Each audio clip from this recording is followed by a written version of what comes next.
Adorer le Créateur est l'une des premières préoccupations que Dieu a communiquées à l'être humain. Celui d'être un athée, c'est-à-dire celui qui se dit être un athée, adorer, il le fait malgré lui. Il est en quelque part dans son fort intérieur mis en demeure d'adorer quelque chose. Parce qu'en fait, à l'origine, Dieu nous a créés pour l'adoration. Sauf que, malheureusement, un grain de sable est venu s'ajouter dans le système, pour ne pas dire un simple mensonge, et à partir de ce moment-là, tout a vrillé. Et partout sur la terre, tout a mal tourné. Ceci montre combien il est important qu'on ait une juste appréciation de ce que nous avons. Et je le dis parce que c'est d'autant plus important que nous devions faire preuve d'humilité par rapport à ce que Dieu nous a donné dans ce bas monde. Pour une meilleure appréciation de ce moment intitulé « Adorer le Créateur », nous avons avec nous le pasteur Kendi Siger. Salut, pasteur. Merci pour l'invitation. En tous les cas, nous sommes sur le plateau de Bible ouverte et nous espérons pouvoir tirer le meilleur parti de ta présence ici. Est-ce que tu accepterais de nous faire une courte prière juste Bien avant sûr, de lancer avec plaisir. La première question? Très bien, nous allons prier, nous inclinons la tête. Ô mon Père, Dieu trois fois saint, nous voulons te remercier pour le souffle de vie que tu nous accordes. Et merci Seigneur pour ces précieuses minutes que tu nous donnes à passer à tes pieds. Encore une fois Seigneur, avec cette Bible que nous ouvrons, afin de puiser en elle vraiment les instructions, les commandements, les préceptes qui viennent d'en haut, qui viennent de toi Seigneur, qui viennent de ton Esprit Saint, afin que nous puissions par là, être édifiés à salut. Merci de conduire ce moment et que nous en soyons vraiment édifiés au nom de Jésus. Amen. Amen. Pasteur, depuis la prescription de l'adoration du Créateur le 6e jour de la première semaine, les êtres humains ont été détournés de l'adoration, puisqu'il y a eu quelque chose qui s'est mal placé entre-temps. Et à partir de ce moment-là, tout a basculé. Toute la Bible rapporte les choix d'adoration qui ne sont pas forcément en phase avec le point de départ. En observant le thème de cette semaine, que j'ai trouvé extraordinaire, j'ai cru voir, dans les 3 mots qui sont en titre, « Adorer le Créateur », j'ai cru voir entre les 2 extrémités, l'article, le, en italique. Est-ce que ça vous a marqué? Et si c'est le cas, qu'est-ce que ça voudrait dire, ce petit mot que l'auteur a mis en italique? Est-ce que c'était intentionnel? Est-ce que c'était pour marquer le coup? Mais vraiment, il dit adorer le, en italique, Créateur. Voilà. Oui, alors c'est une excellente question parce que effectivement, ça peut passer inaperçu. Alors, je pense que ici l'auteur a bien fait la distinction tout simplement parce qu'il veut mettre une emphase. Et bien sûr, l'emphase est mise sur le Créateur, mais ce Créateur-là, il n'est pas n'importe qui. Et tellement qu'il n'est pas n'importe qui, je crois qu'il veut également que ces créatures puissent le reconnaître en tant que tel. C'est-à-dire qu'à un certain niveau, les êtres humains sont tellement embobinés, sont tellement dans l'engrenage de la vie quotidienne, dans vraiment leurs affaires respectives, qu'ils ont tendance à oublier vraiment leur essence, qu'ils ont tendance à oublier d'où ils viennent, qu'ils ont tendance à oublier en fait leur propre origine.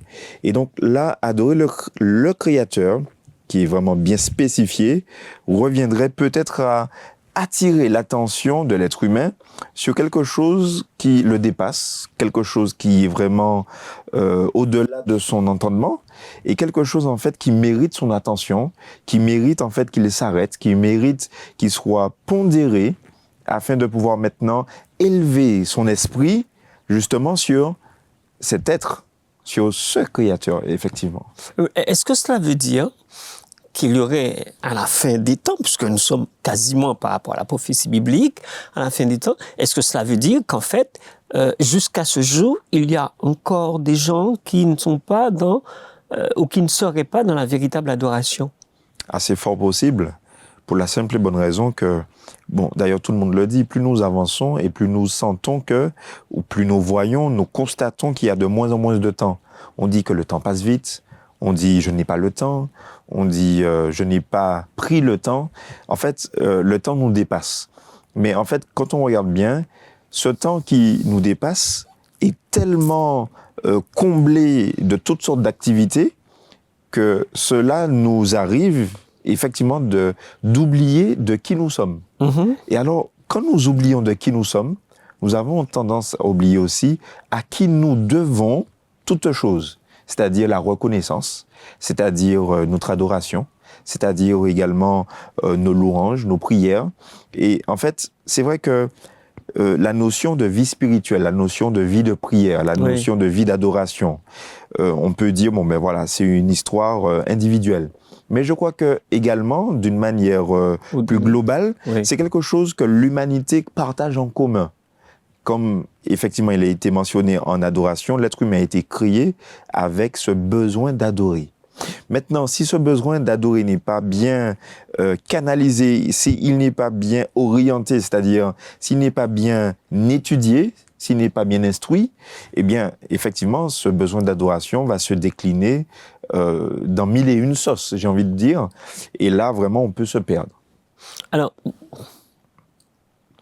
est-ce qu'il y aurait quelque chose qui pourrait inciter l'humanité entière à se plonger véritablement dans l'adoration d'une part. D'autre part, serait-il possible dans l'adoration, en dépit de nos souffrances, de nos difficultés, de rester en phase avec cette adoration dont on parle, du concret, de quelque chose qu'on vit tous les jours?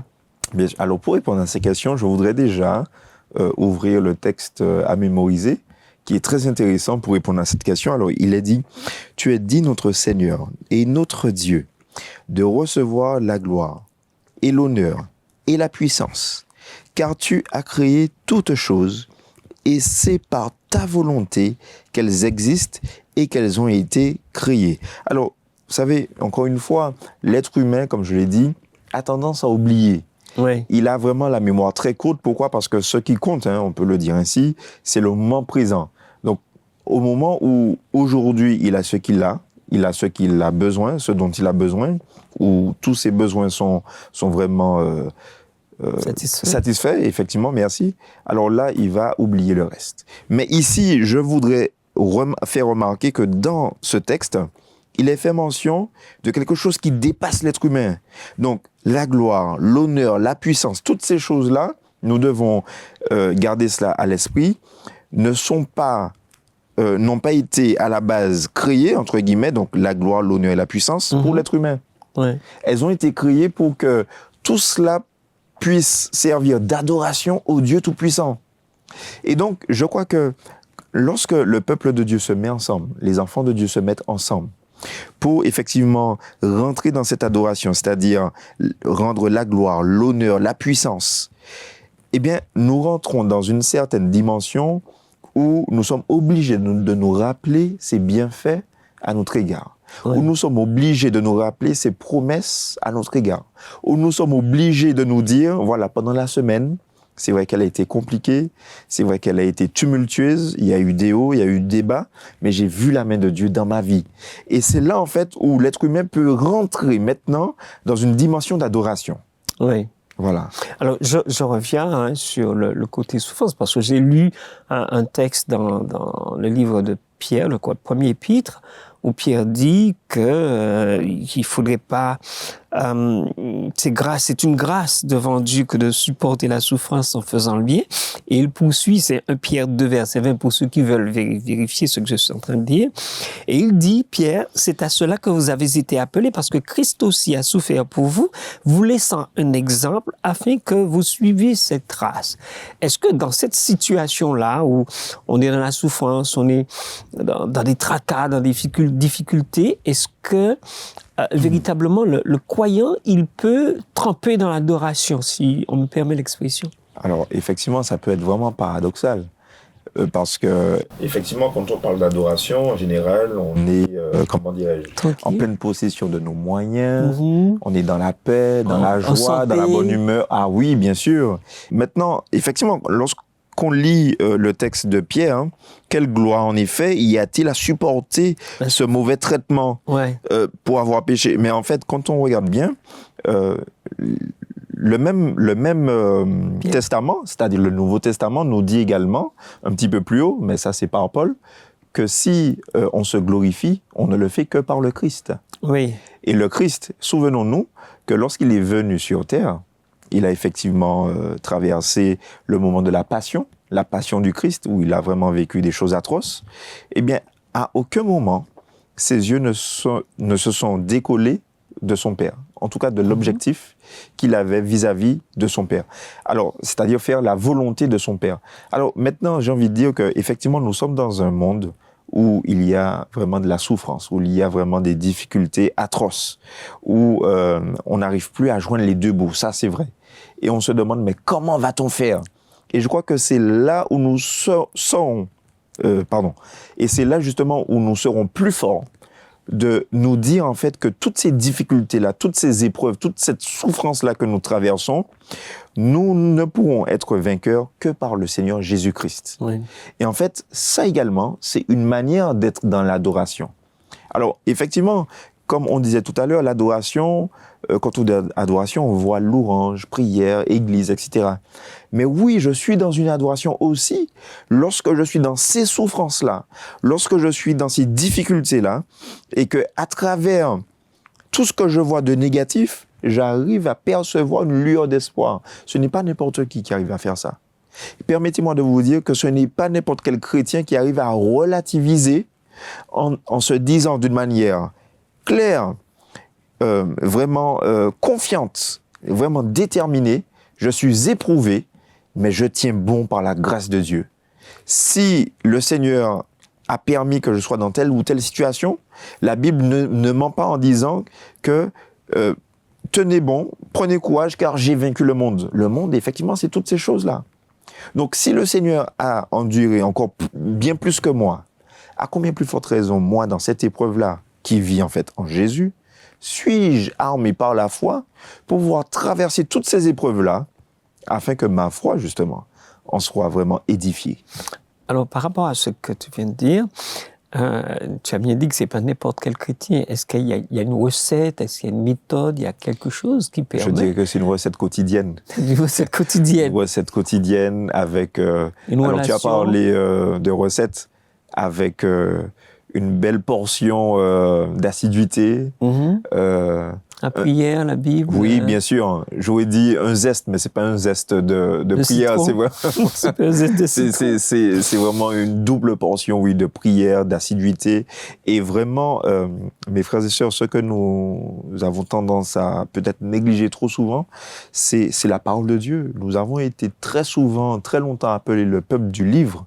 Je crois que plus que jamais, cette étiquette-là doit nous coller.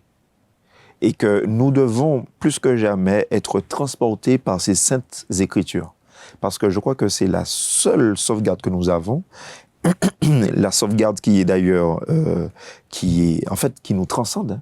Parce que ces lignes-là, lorsqu'elles refont surface dans le moment de la souffrance, dans le moment de l'épreuve, peuvent également, surtout justement, nous apporter réponse. Oui. Alors, si on doit regarder ce que la science nous révèle par rapport à l'immensité de l'univers autour de nous, je ne dirais pas sur notre tête, autour de nous, bien sûr. Et il y a des choses mais vraiment grandioses, immenses. Entre cette immensité de choses que Dieu a mis, qui se baladent dans l'univers, et puis notre finitude ou notre petitesse sur la terre, qu'est-ce qui pourrait nous amener à considérer non seulement Dieu en tant que créateur, mais entre les deux, nous amener à entrer dans une adoration par rapport à cette immensité de choses autour de nous et notre petitesse. S'il y a quelque chose qui pourrait nous inciter à l'adoration. Alors, j'ai beaucoup aimé ce paragraphe que l'auteur a mentionné et que je vais vraiment partager. Je veux le partager avec vous parce qu'on ne se rend pas compte, mais lorsque nous sortons de notre maison et que nous avons un simple rayon de soleil, déjà, on ne le perçoit même pas parce que c'est tellement habituel. Mais en fait, ce soleil-là, lorsque nous l'analysons, on constate que déjà, ce soleil-là, c'est l'auteur qui le dit, donc ça c'est dans la partie de lundi, il dit qu'il pourrait contenir 1 million de planètes de la taille de notre planète Terre. Ça, c'est déjà intéressant. Ensuite, il dit que le Soleil n'est qu'une des 100 milliards d'étoiles que compte notre galaxie, donc c'est-à-dire la Voie lactée. Une étoile appelée l'étoile du pistolet dégage jusqu'à 10 millions de fois la puissance générée par notre seul Soleil. 1 million d'étoiles de la taille de notre Soleil peuvent facilement tenir dans la sphère de l'étoile du pistolet. Alors la question, comment pouvons-nous commencer à comprendre cette création ? Vraiment, ce que l'être humain crée aujourd'hui, excusez-moi de l'expression, passerait pour du pipi de chat par rapport à cette immensité, c'est vraiment ces créations grandioses qui se trouvent dans notre Justement, cosmos. qu'est-ce qui dans cette immensité-là, peut nous inciter à l'adoration? Mais déjà, le sentiment de petitesse par rapport à cet infiniment grand. Parce que là, nous parlons de distances qui sont même pas calculables par l'esprit humain. C'est parfois des machines qui doivent calculer tellement que... Alors, maintenant, qui sommes-nous? Qui sommes-nous par rapport à tout cela? Qui sommes-nous par rapport à cet infiniment grand? Et en fait, même les scientifiques, alors ce n'était pas dans la leçon, mais même les scientifiques disent qu'ils n'ont probablement pas encore exploré ne serait-ce qu'1% de l'univers tout entier. Et malgré cela, par rapport à leur découverte, il y a plusieurs cosmonautes qui, lorsqu'ils sont revenus de leur voyage planétaire, eh bien, ont déclaré, il y a forcément un Dieu, il y a forcément un créateur.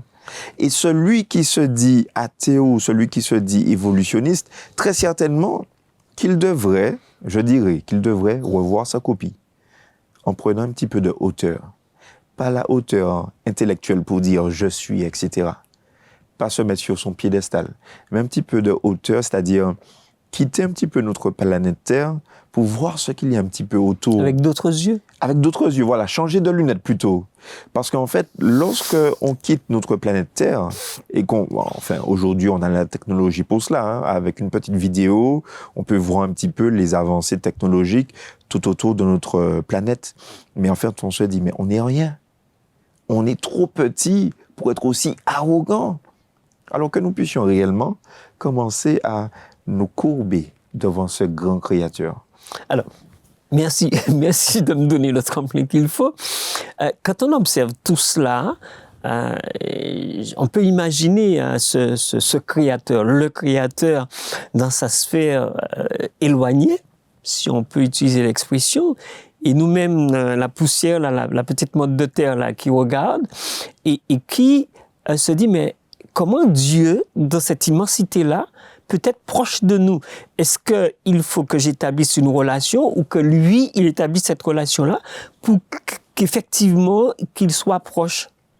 Alors, nous avons la réponse dans la Genèse, hein, puisque lorsqu'il y a eu la chute, tout de suite, le Seigneur, il a pris les devants.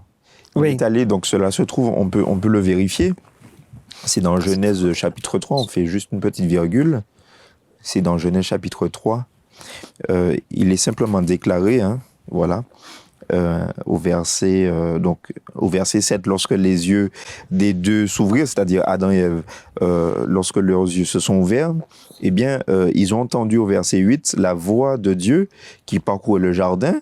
Et puis donc au verset 9, l'Éternel Dieu appela l'homme et lui dit, où es-tu? Donc même effectivement, à cause du péché, il y a cette rupture, mais quand même cela, le Seigneur, il rétablit le contact. Où es-tu? Donc oui, il fait le premier pas. Le Seigneur, il ne nous demande pas de faire des pèlerinages sans fin. Ouais. Il ne nous demande pas non plus de faire des flagellations à répétition. D'ailleurs, aucune. D'ailleurs, il ne nous demande pas de gravir monts et merveilles pour pouvoir finalement avoir ne serait-ce qu'une demi-seconde de relation avec lui. Non, pas du tout. En fait, notre Dieu, quand bien même il est, comme tu l'as dit, transcendant, c'est-à-dire il est on peut le voir à travers la création, que ce soit dans les mers, sur terre, dans les cieux et au-delà des cieux. Il est vraiment transcendant, même à travers tous les âges. Mais également, c'est un Dieu qui est immanent. C'est-à-dire, son immanence, ce qui veut dire qu'il est proche de chacun. C'est-à-dire qu'il est vérifiable dans la vie des uns et des autres, de nous tous, mais en fait d'une manière individuelle. Donc, sa transcendance peut être opposée à son immanence, mais pas du tout. En fait, les deux se complètent, parce que c'est un Dieu, effectivement, qui est non seulement omniscient, omnipotent, mais omniprésent. Voilà, donc omniprésent par son immanence et omniprésent également par sa transcendance. Donc ça veut dire qu'il est prêt à m'accepter tel que je suis. Et pourtant, quand on lit le texte biblique, il y a une transformation, il y a une régénération, il y a une conversion, il y a quelque chose que Dieu réalise en nous pour que la relation soit excellente. Bien Alors, tu penses quoi de cela? Puisqu'il m'accepte tel que je suis, alors pourquoi cette modification dans le fond? Alors, j'ai pas bien perçu ta question. Alors, cette modification. Dieu dans son immensité, par Oui. rapport à tout ce qu'on vient de brosser, il m'accepte tel que je suis, apparemment. Très bien, D'accord? Donc, il m'accepte, d'accord? Mais quand il m'accepte, quand on étudie le texte biblique, on se rend compte qu'il apporte une transformation, une régénération de fond. Hein. Je ne parle pas de quelque chose en surface. Il y a un travail de fond qui est fait. Alors, pourquoi cette transformation-là s'il m'accepte? Parce que certaines personnes le disent. Dieu m'accepte tel que je suis, donc je suis bon comme je suis. Oui, bien sûr, je comprends. Comment tu perçois la chose? Oui, alors, en fait, l'être humain a été créé avec un ADN. Et cet ADN-là a été créé divinement, avec certaines caractéristiques qui malheureusement ont été touchées, ont été modifiées, ont été contrecarrées par l'intégration d'un virus dans cet ADN-là, c'est-à-dire le péché. Oui.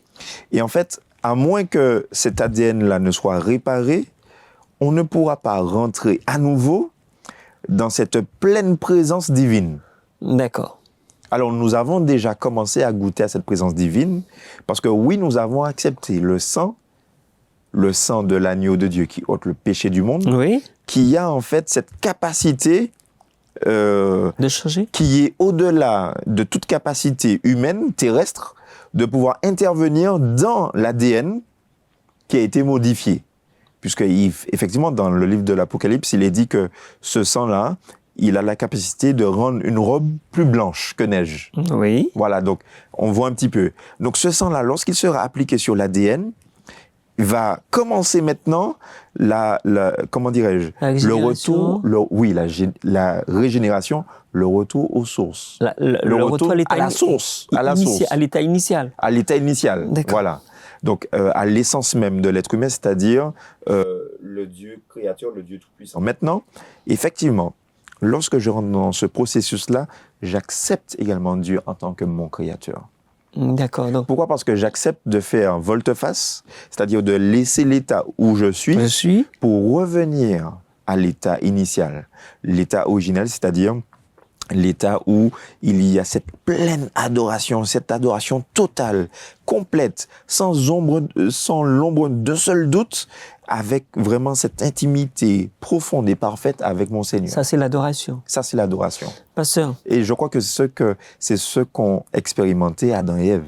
Oui. Il y avait absolument rien qui pouvait avant le grain de sable. Ombrager, voilà, tout à fait, qui pouvait ombrager cette pleine et totale adoration. Pasteur, le temps s'est écoulé. Le dernier mot dans adorer le Créateur serait quoi pour toi, mais aussi pour ceux qui sont en train de nous regarder? Alors, moi, je dirais que adorer le Créateur, je vais revenir dans Apocalypse. Oui. Le Créateur, hein, pas tout ce qu'il y a autour. Hein. Je parle du tout Créateur. Tout à fait. Alors, effectivement, ce texte, c'est vrai qu'on ne l'a pas vraiment parcouru, mais je voudrais dire, donc je reviens dans Apocalypse chapitre 7, oui. Il est dit, je vais simplement prendre le verset 8, il est dit que les anges qui se trouvent autour du trône ne cessent de dire, et ces anges-là, ce sont des anges particuliers, parce que les anges-là dont il est fait mention, ce sont les anges pratiquement les plus puissants qui soient dans la hiérarchie céleste, puisque c'est les anges qui sont plus proches du trône de Dieu. Il s'agit, si je ne dis pas de bêtises, il s'agit des séraphins. Oui. Maintenant, ces séraphins-là, étant donné qu'ils ont une proximité extrême avec le trône de Dieu, ils ont une puissance qui est vraiment décuplée. Et ces anges-là, nous disent la Bible au verset 8, ils ne cessent de dire jour et nuit, Saint, Saint, Saint est le Seigneur Dieu, le Tout-Puissant, qui était, qui est et qui vient. Alors, mes frères et sœurs, chers amis, ils disent également au verset 11, « Tu es digne, notre Dieu, notre Seigneur et notre Dieu, de recevoir la gloire, l'honneur, la puissance, car tu as créé toutes choses et c'est par ta volonté qu'elles existent et qu'elles furent créées. » Si ces êtres-là, vraiment qui sont saints, qui sont puissants, qui sont vraiment au plus proche du trône de Dieu, arrivent à avoir une telle attitude, arrivent à prononcer de telles paroles avec une profondeur spirituelle inouïe. Vraiment, comment puis-je, moi, en tant que simple être humain, passer à côté de la plaque? C'est-à-dire manquer l'objectif même, l'objectif suprême, l'objectif ultime de ma vie. Non, je ne peux pas passer. Je ne peux pas passer à côté de ça.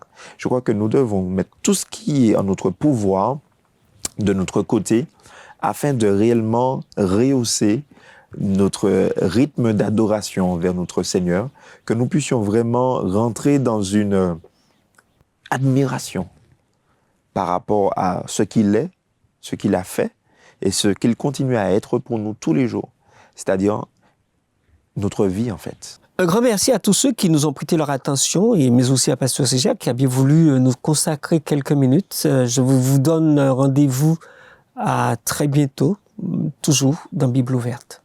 Nous allons faire une courte prière pour terminer, d'accord? Notre Dieu, notre Père, nous te remercions de cette grâce que tu nous fais d'avoir pu voir un petit peu plus clair dans ce adorer le Créateur. Puis-tu permettre à ton esprit de nous conduire, de nous guider dans cette adoration particulière dans laquelle tu nous as introduits entre toi et nous, mais aussi entre nous, les êtres humains, au nom de Jésus. Amen. Amen. Amen.